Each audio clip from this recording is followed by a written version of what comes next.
تکیے سے مایا کو مارتی رہتی ہے۔ اچھا میں نہیں، سوری، غلطی سے نکل گیا بات میرے منہ سے، میری زبان پھسل گئی تھی، مارنا بند کرو ہم کو، مایا اسے روکنے کی کوشش کرتے ہوئے کہتی ہے، پر علیزہ رکتی نہیں اور اپنا غصہ مایا پر نکالنے لگتی ہے۔ پہلے کچھ دیر تو مایا کچھ نہیں کرتی ہے، پھر وہ بھی بیڈ سے دوسرا تکیہ اٹھا کر بیڈ پہ کھڑی ہو کر علیزہ کو روکتی ہے۔ مایا کو کھڑا دیکھ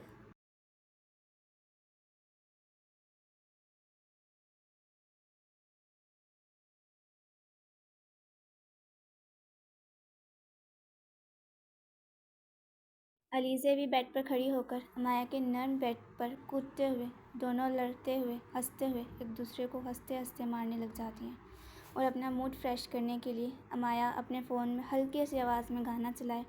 پہلے جن تکیوں سے ایک دوسرے کو مار رہی تھیں، اب ان کے ساتھ ڈانس کرتے ہوئے ایک دوسرے کے ساتھ ڈانس کرتے ہوئے مایا علیزہ کے موڈ کو ٹھیک کرنے لگتی ہے۔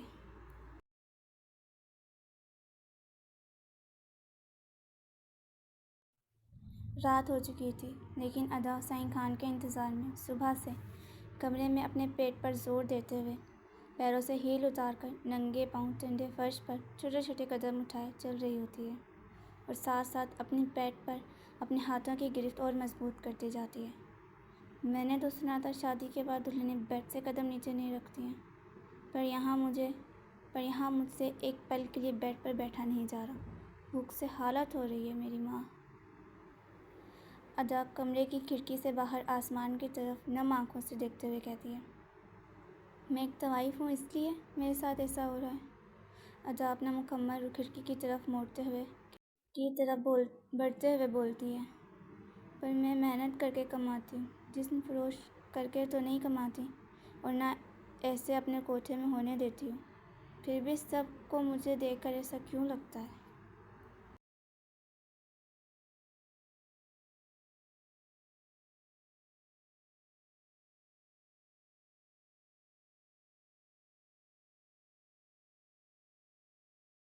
کہ میں اپنا جسم بیچتی ہوں؟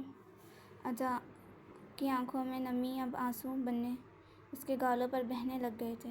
وہ کھل کر روتی اس سے پہلے ادا اپنے آنسوؤں کو روکے ایک گہری سانس لیتے ہوئے اپنے پیٹ سے ہاتھ ہٹاتے اپنے گالوں کو صاف کرتی ہے۔ ادا کچھ نہیں ہوتا، جب آج تک کسی کی سوچ سے تجھے فرق نہیں پڑا ہے تو اب بھی نہیں پڑنا چاہیے۔ خان تجھے جسم بیچنے والی سمجھتے ہیں تو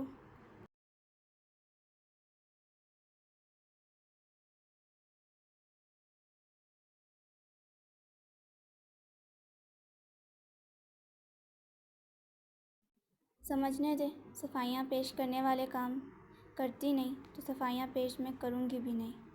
نہ ڈرنا ہے نہ رونا ہے، ایک مضبوط لڑکی ہوں میں، ادا ہوں میں نہیں ڈرتی کسی سے بھی، اور میں نہیں ڈروں گی بھی۔ ادا اپنے سر سے دوپٹہ اتارتے ہوئے کہتی ہے، اور کہتے ہی مڑ کر کمرے میں ڈریسنگ ٹیبل کی طرف بڑھے اپنے لہنگے کی چولی میں لگی پن کو کھولتے ہوئے دوپٹے کو مکمل طور پر اپنے آپ سے دور کیے بیڈ پر پھینک دیتی ہے۔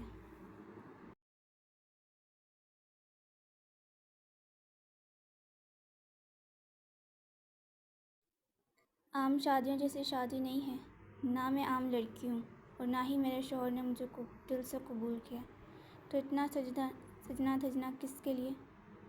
زندگی میں پہلی بار دلہن بنی تھی، تعریف کرنے کے بجائے آج بھی مجھے طوائف کا لقب دے دیا۔ ادا اپنے کانوں سے ایئرنگ اتارتے ہوئے کہتی ہے، خود کو آئینے میں دیکھتے ہوئے کہتی ہے، ایک ایک کیے اپنی ساری جویلری اتارے، ڈریسنگ ٹیبل پر رکھے ہوئے اپنے بالوں میں بندھا چوڑا آسانی سے کھولے ہوئے ادا اپنے بالوں میں ہاتھ پھیرتے ہوئے اپنے لمبے گھنے بال اپنی پوری کمر پر بکھیر لیتی ہے، اور مڑ کر دروازے کے ساتھ پڑے ٹیبل کے پاس زمین پر اپنے سوٹ کیس کی طرف دیکھتے ہوئے ادا لہنگا اپنے ہاتھوں میں پکڑے بڑھتی ہے اور جھک کر اپنا بیگ زمین سے اٹھانے لگتی ہے، پر اس کی ٹائٹ چولی کی وجہ سے اسے جھکا نہیں جا رہا تھا۔ ہلکا سا جھکتی ہے اور اس کی بازوؤں پر کمر پر کھچاؤ پڑنے لگ جاتا ہے جس سے جھکا نہیں جا رہا تھا۔ کیا مصیبت ہے یہ؟ اتنا ٹائٹ کیوں ہو گیا ہے یہ؟ ادا اپنی چولی کو پیر سے ڈھیلا کرتے ہوئے کہتی ہے، پر کوئی فرق نہیں پڑ رہا تھا، الٹا اسے مزید بے چینی ہونے لگ گئی تھی۔ وہی دروازے کے سامنے کھڑی ہوئی، اتنی ٹائٹ چولی میں اپنے بالوں کو اپنی کمر سے ہٹاتے ہوئے سارے بال آگے کی طرف کیے اپنی چولی کی زپ کھولنے لگتی ہے۔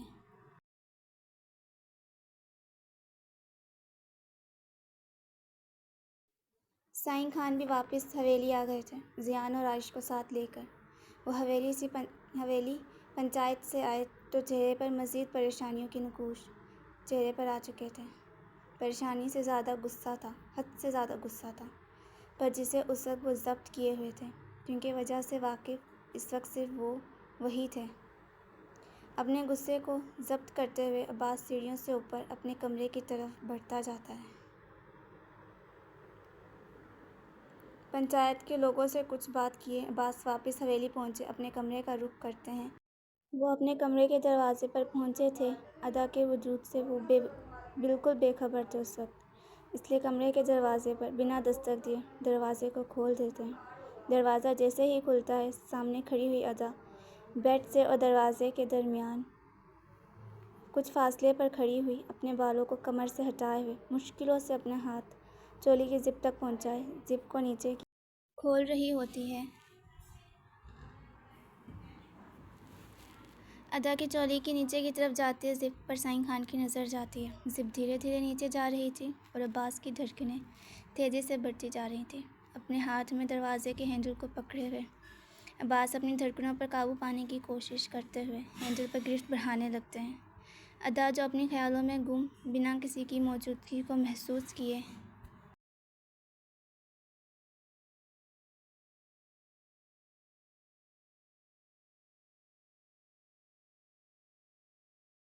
اپنی چولی کی زپ کو مکمل طور پر کھولے ہوئے اپنی کمر کو قید سے آزاد کیے اپنی کمر پر ہاتھ رکھے گہری سانس لیتی ہے۔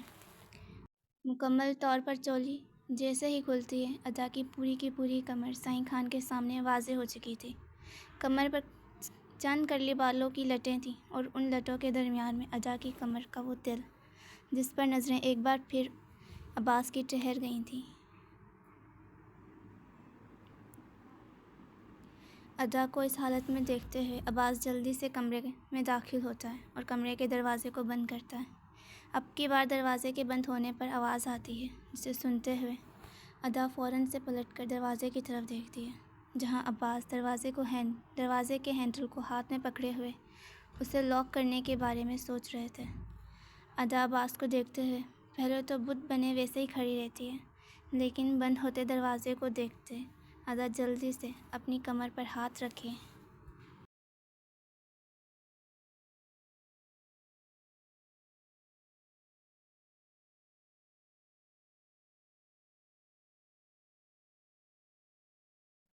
اپنی چولی کو بند کرنے کی کوشش کرتی ہے، پر وہ جو عباس سے چھپانا چاہ رہی تھی وہ پہلے ہی اس کی نظروں میں آئے عباس کے دل کو بے چین کر چکا تھا۔ آپ کب آئے یہاں؟ ادا اپنے قدم کو پیچھے کے بیڈ کی طرف اٹھاتے ہوئے پوچھتی۔ 3 منٹ پہلے، جب تم اپنی چولی کی زپ کھول رہی تھی۔ ادا کی بوکھلائے ہوئے چہرے کو دیکھتے ہوئے دروازے سے اپنا بایاں کندھا ٹکائے ہوئے کہتا ہے۔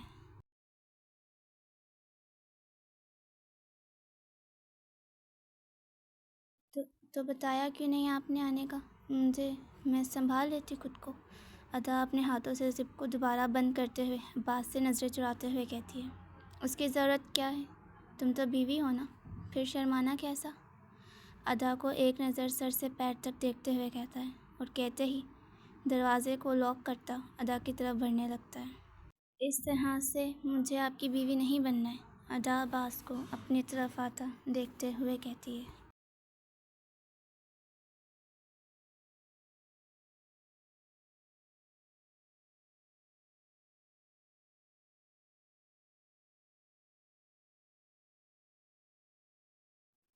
تو کس طرح سے بننا ہے وہ طریقہ بتا دو، میں بنا لیتا ہوں تمہیں اپنی بیوی۔ ادا کے سامنے کھڑے ہو کر اس کی آنکھوں میں آنکھیں ڈالے کہتے ہیں۔ آپ کو پتہ ہے پہلے ہی، پھر مجھ سے کیوں پوچھ رہے ہیں؟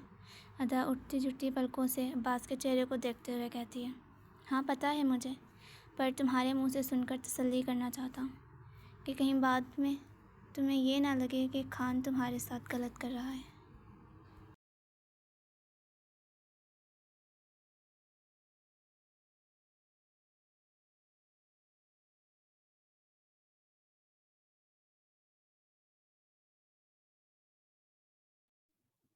ادا کے مزید قریب آتے ہوئے اس کے پیٹ پر اپنے ہاتھ رکھے بالوں میں چھپے کمر کی طرف ہاتھ بڑھاتے ہوئے کہتا ہے۔ عباس کے ہاتھوں کا لمس اپنے پیٹ سے گزرتے ہوئے اپنی کمر پر محسوس کرتی ادا کی پلکیں عباس کی آنکھوں میں ٹکنے لگی تھیں۔ پھر عباس کے اس کے بالوں سے گزرتے ہوئے ہاتھ کو اپنی کمر پر اپنے بلاؤز کے پاس محسوس کرتی ادا گہری سانس لیتے ہوئے عباس سے دور ہونے کی کوشش کرتی ہے۔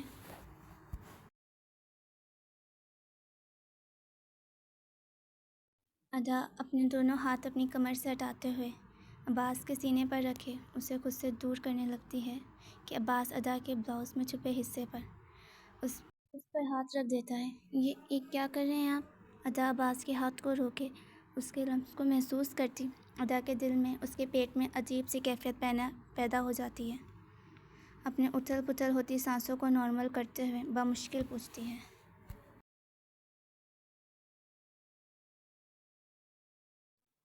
وہی میری جان جو اس رات میں ہر میاں بیوی کرتے ہیں وہی کرنے لگا ہوں۔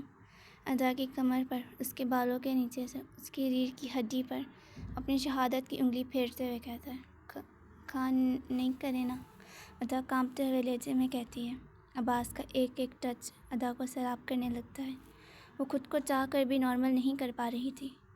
کیوں نہیں کروں مسز عباس خان؟ بہت شوق ہے نا تمہیں خان کی بیوی بننے کا؟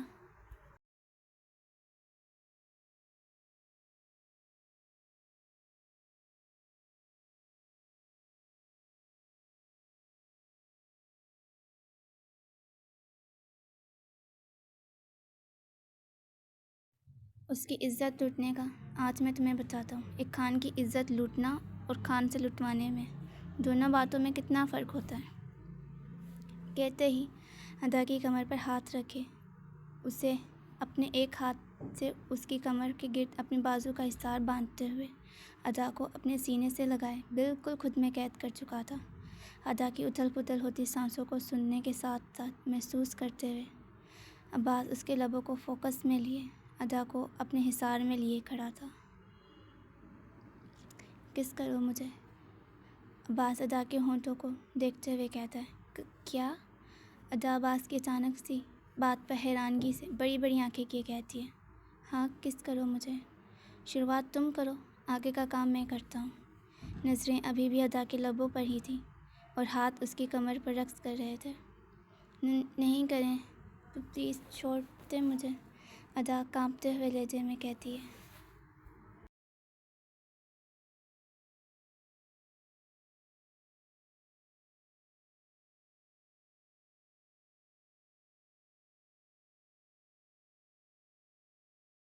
اس سے اس وقت بولا بھی نہیں جا رہا تھا پر پھر بھی وہ کہنے کی کوشش کرتی ہے اور ساتھ ساتھ اسے دور جانے کی کوشش کرتی ہے، پر عباس کی گرفت میں وہ ہل بھی نہیں پا رہی تھی۔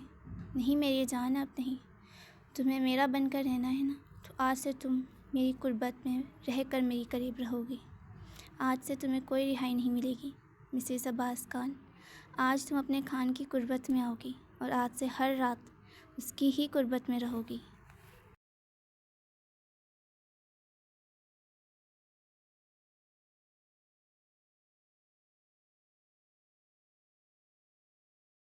عباس نے کہتے ہی دوسرے ہاتھ سے ادا کے گردن کو اپنے ہاتھ میں پکڑے اس کے ہونٹوں پر قابض ہو جاتا ہے۔ عباس خان کا پہلا لمس اس کی اتنی قریبی کو محسوس کرتی ادا اس کے حصار میں کام کرے گئی تھی۔ ادا کی کمر کو چھوڑے ہوئے عباس اسے اپنی باہوں میں اٹھاتا ادا کی شرم سے جھکی ہوئی پلکوں کو، اس کی گہری گہری سانسوں کو دیکھتے ہوئے چہرے پر ہلکی سی مسکراہٹ سجائے عباس اسے بیڈ پر لے جاتا ہے اور بیڈ پر تکیے پر لٹاتے ہوئے دوبارہ اس کے لبوں پر جھکے اسے سانس لینے کا موقع دینے سے پہلے ہی عباس اس کے لبوں کو ایک بار پھر سے اپنے لبوں میں قید کر چکا تھا۔ اس بار اس نے لبوں پر سختی بڑھائی تھی۔ ادا عباس کی بڑھتی ہوئی شدت کو محسوس کرتے ہوئے اس کے کندھوں پر ہاتھ مارتے ہوئے اسے خود سے دور کرنے کی کوشش کرتی ہے، پر عباس اسے سانس لینے کا موقع دینے سے پہلے ہی ادا کے دونوں ہاتھوں کو اپنے ہاتھوں میں پکڑے اوپر کیے مضبوط گرفت میں پکڑے ہوئے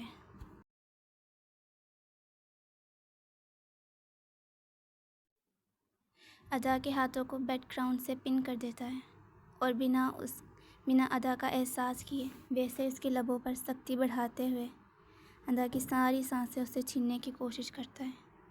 ادا کو سانس لینے میں دشواری آ رہی تھی، پر عباس اس کے لبوں کو آزاد نہیں کرتا ہے۔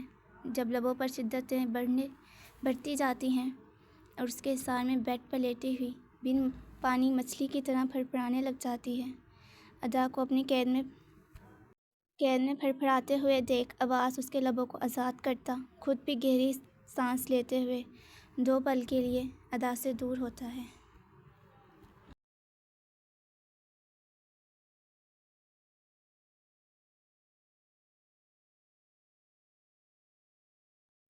اپنے گھٹنوں کے بل بیڈ پر بیٹھتے ہوئے اپنی قمیض اتار کر خود سے دور پھینکتا ہے۔ سفید کلر کی بنیان پہنے ہوئے عباس کی سفید گوئی رنگت پر آج صبح میں پڑے ٹیبل سے پڑے نیل صاف واضح ہو رہے تھے۔ کمر پر اور اس کی بازو پر نیل پڑ چکے تھے۔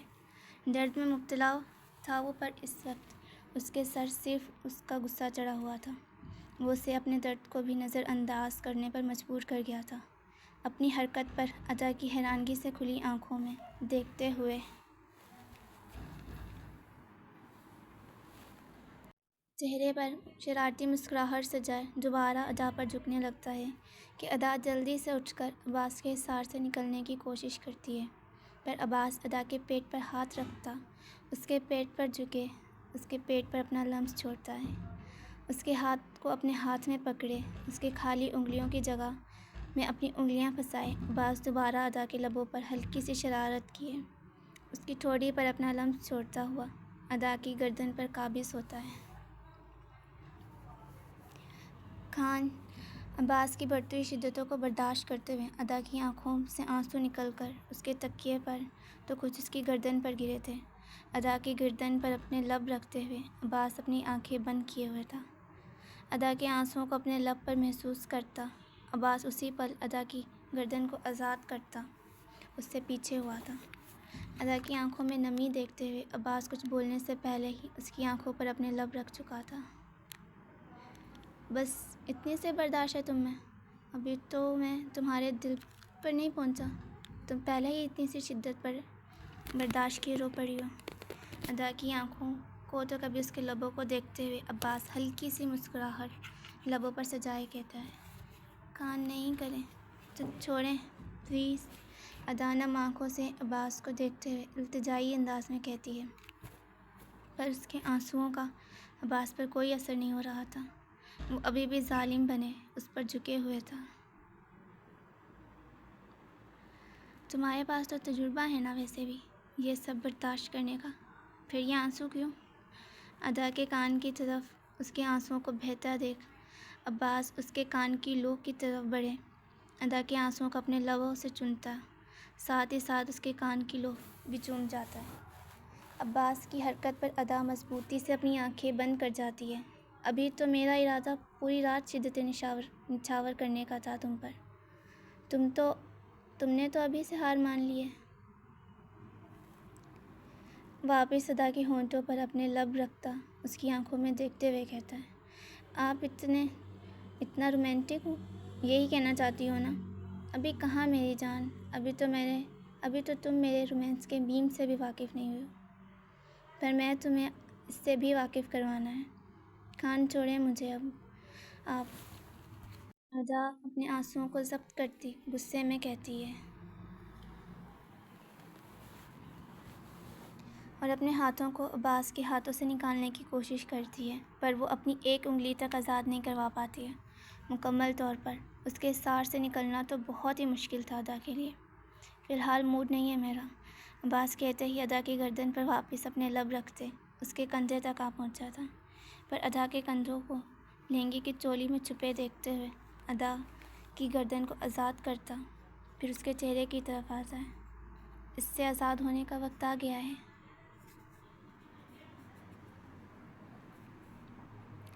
عباس ادا کی چولی کی طرف آنکھوں سے اشارہ کرتے ہوئے کہتے، نہیں خان پلیز۔ ادا معصوم نظروں سے عباس کی آنکھوں میں دیکھتے ہوئے بولتی ہے، خان کی خانی کہہ دیا تھا نا آج سے ہر رات میری قربت میں رہو گی تم۔ تو اتنی کوششیں کیوں؟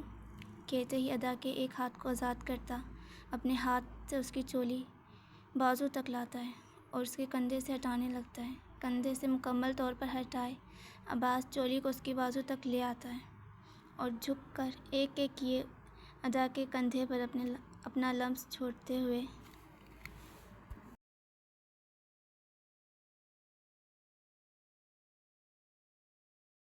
اس کے دل کے مقام تک پہنچتا ہے، پر وہاں سے اسے کپڑوں سے مکمل طور پر آزاد کرنے سے پہلے ہی عباس کی نظریں اس کے دل کے مقام پر تھیں، جو کندھے سے بلاؤز ہٹانے پر اس کی نظروں میں آ رہی تھی۔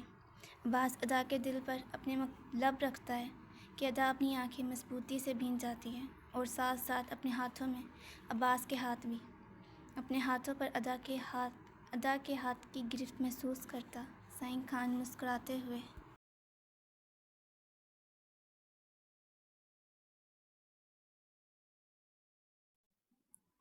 آرام سے ادا سے دور ہوتا ہے، مسکراتے ہوئے ایک نظر اس کے چہرے کی طرف، اس کی بند آنکھوں کی طرف دیکھنے لگتا ہے اور دیکھتے دیکھتے عباس کے چہرے پر مسکراہٹ رنگنے لگتی ہے۔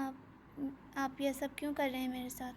آپ کو تو میں ادا اپنی آنکھیں کھولتی ہے کہ عباس کے چہرے پر مسکراہٹ دیکھتے ہوئے ٹوٹے پھوٹے لہجے میں پوچھتی ہے، تمہیں ہی تو میری بیوی بننے کا شوق تھا، اب میں وہی کر رہا ہوں جو تم چاہتی تھی، تو یہ رونا کیسا؟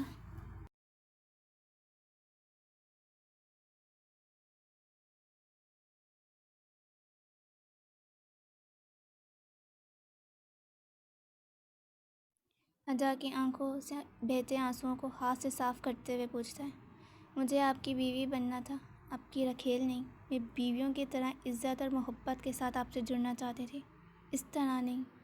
ادا اب باقاعدہ روتے ہوئے کہتی ہے، تمہیں لگتا ہے کہ تمہیں مجھ سے وہ عزت مل سکتی ہے؟ تمہیں مجھ سے صرف میری قربت ملے گی، اور اب تب تک ملے گی مسز خان، جب تک تم خود مجھے رکنے کا، خود چھوڑ جانے کا نہیں کہتی۔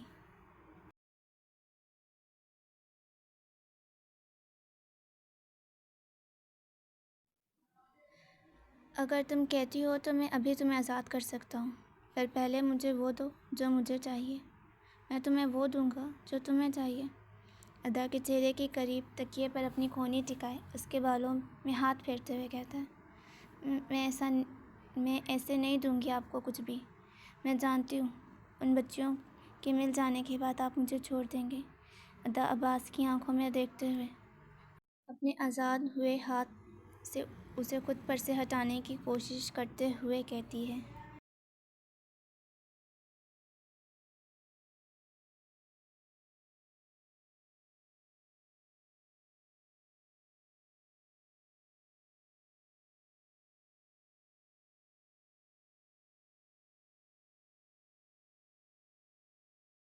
پھر میں بھی تمہیں وہ نہیں دوں گا جو تمہیں چاہیے، کرو برداشت پھر مجھے تب تک۔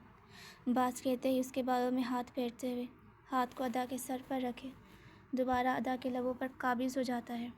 اب کی بار وہ پہلے سے بھی زیادہ شدت سے اس کے ہونٹوں پر جھکے ہوئے تھا۔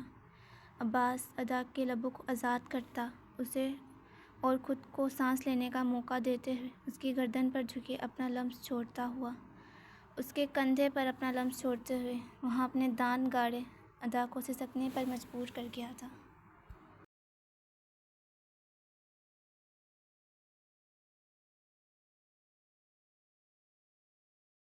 سعید خان جس قدر غصے میں پنچایت سے آیا تھا، اب آج اس کا سارا غصہ ادا پر نکلنے والا تھا۔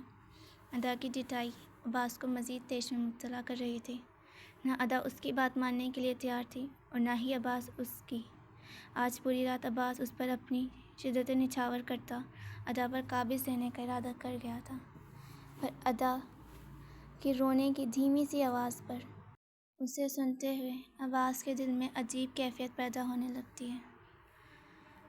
ادا پر اپنی گرفت ڈھیلی کرتا اس کی گردن آزاد کرتا عباس اسی پل ادا کے اوپر سے ہٹتے ہوئے بنا دوبارہ اس کی طرف دیکھے عباس زمین پر گری اپنی قمیض اٹھاتے ہوئے اسی پل کمرے سے باہر نکلے، ہاتھ میں قمیض لٹکائے سیدھا چھت کی طرف بڑھتا ہے۔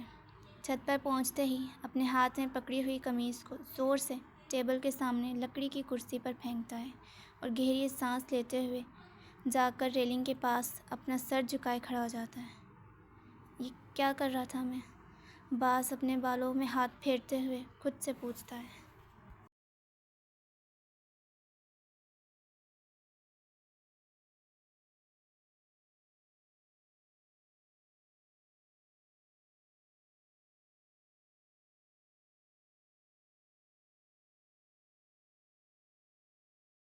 یہ کیسے کر سکتا ہوں میں؟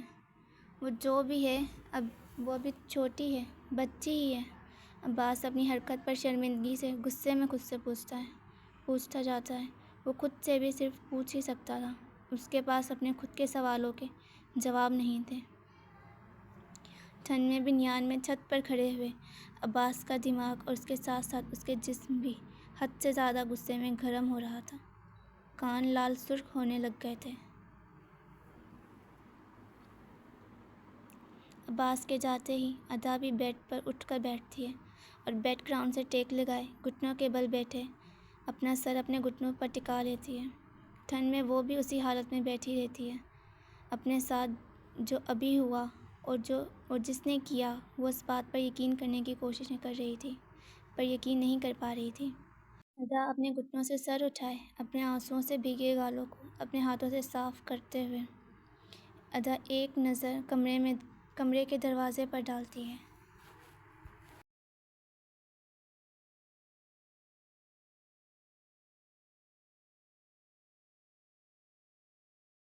وہ گہری سانس لیتے ہوئے خود کو کمپوز کرتی بیڈ سے اترنے کے لیے پیر زمین پر رکھتی ہے، پر اپنے پیروں پر گھنگرو والی جگہ پر زخموں کے نشانات دیکھتے ہوئے ادا کی آنکھوں میں نمی بھرنے لگ گئی تھی۔ آنکھوں سے آنسو بہتے اس سے پہلے ہی ادا اپنے پیروں سے نظریں ہٹا کر بیڈ سے اٹھ کھڑی ہوتی ہے اور دوبارہ اپنے سوٹ کیس کی طرف بڑھتی ہے۔ زمین پر بیٹھے وہ اپنے بیگ کو کھولے اپنے لیے کپڑوں کو نکالنے لگتی ہے، پر سوٹ کیس کھولے ادا اپنے کپڑوں کی طرف دیکھتی ہے اور اپنا سر جھکا لیتی ہے۔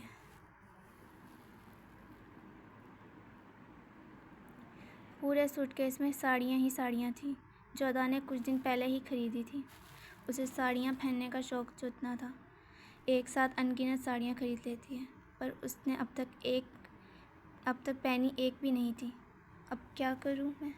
اگر یہ پہن لی پھر تو چھوڑ دیا خان نے مجھے، ادا بند دروازے کی طرف دیکھتے ہوئے کہتی ہے اور کہتے ہی بیزاریت والی گہری سانس لیتی ہے۔ اب کیا کروں میں؟ خان کی حویلی میں تو ٹھنڈ بھی ہے، میرے کمرے میں تو نہیں تھی۔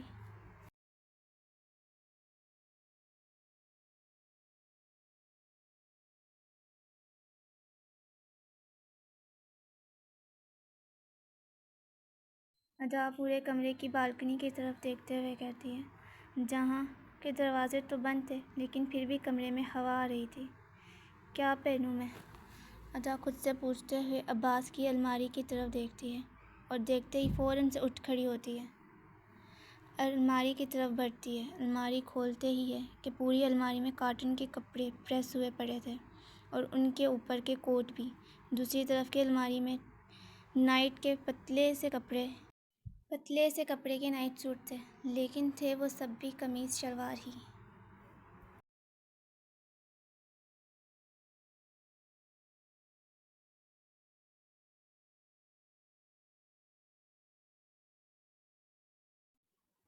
الماری کے تیسرے خانے میں بھی کچھ کپڑے فولڈ ہوئے پڑے تھے، پر سب کے سب قمیص شلوار ہی تھیں۔ باقی شالیں تھیں جو تینوں خانوں میں بھرے پڑے تھے، لیکن ٹراؤزر شرٹ ایک بھی نہیں تھا۔ بندہ ایک تو ٹراؤزر شرٹ ہی رکھ لیتا ہے۔ اب میں یہ پہنوں گی تو پھر صبح یقیناً مجھ پر چڑھائی ہوگی ان کی، ادا عباس کے کپڑوں کی طرف دیکھتے ہوئے ہارے ہوئے انداز میں کہتی ہے اور کہتے ہی اپنی آنکھیں بند کیے عباس کے نائٹ سوٹ میں سے ایک بلیک کلر کا سوٹ نکالے بنا کپڑوں کی طرف دیکھے دوڑتے ہوئے واش روم میں گھس جاتی ہے۔